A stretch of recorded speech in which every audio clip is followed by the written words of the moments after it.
राजद्रोह के कानून को लेकर सुप्रीम कोर्ट में चल रही सुनवाई के मामले में केंद्र सरकार ने कोर्ट से कहा कि केंद्र सरकार इस कानून पर पुनर्विचार कर रही है और कोर्ट इस पर सुनवाई न करे। केंद्र ने यह भी कहा कि कृपया मोदी के निर्देश पर केंद्र सरकार इस कानून के तमाम पहलुओं पर मंथन कर रही है, उसके बाद कोई फैसला लेगी।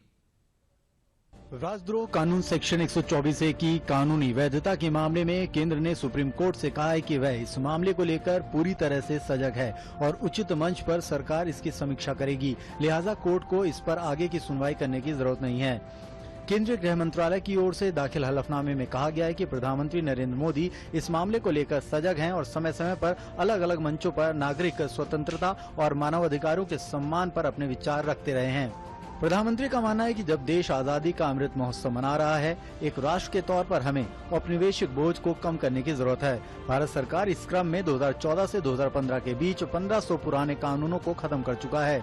जहां तक 124A की बात है, इसको लेकर न्यायविदों, अकादमिक लोगों, बुद्धिजीवियों की राय सार्वजनिक मंच पर रखी गई है। तो सभी लोग इस बात को लेकर एक मत हैं कि एक चुनी हुई सरकार को अस्थिर करने और देश की अखंडता और संप्रभुता को प्रभावित करने जैसे गंभीर मामलों से निपटने के लिए कानून होना चाहिए। गंभीर और विभाजनकारी अपराधों पर रोक के लिए सभी लोग एक राय हैं कि इसको रोकने के लिए उचित कानून की जरूरत है, लेकिन 124A के दुरुपयोग को लेकर भी चिंताएं जताई जाती हैं।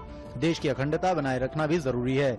इससे पहले अटॉर्नी जनरल के वेणुगोपाल ने कोर्ट के अधिकारी के तौर पर अपनी राय देते हुए कहा था कि आजकल हनुमान चालीसा पढ़ने के मामले में भी राजद्रोह कानून लग जाता है, लेकिन किसी कानून के दुरुपयोग से उसकी वैधानिकता तय नहीं की जा सकती। सुप्रीम कोर्ट में कई याचिकाएं दायर कर 124A के दुरुपयोग की बात उठाई गई है। याचिकाओं में इसे ब्रिटिश सरकार की दमनकारी नीतियों का हिस्सा बताते हुए खत्म करने की मांग की गई है।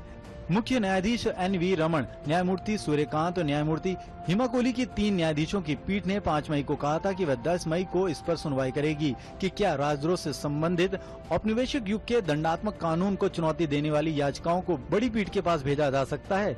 इस पर केंद्र सरकार ने अपने कोर्ट में दिए गए हलफनामे में कहा था कि केदारनाथ सिंह बनाम बिहार सरकार मामले में आया फैसला बहुयामी है। इस अच्छे कानून पर पुनर्विचार की जरूरत नहीं है। सरकार ने सुप्रीम कोर्ट में दाखिल अपने जवाब में कहा था कि केदारनाथ सिंह फैसला मौजूदा संवैधानिक सिद्धांतों और वक्त की कसौटी पर खरा उतरा है।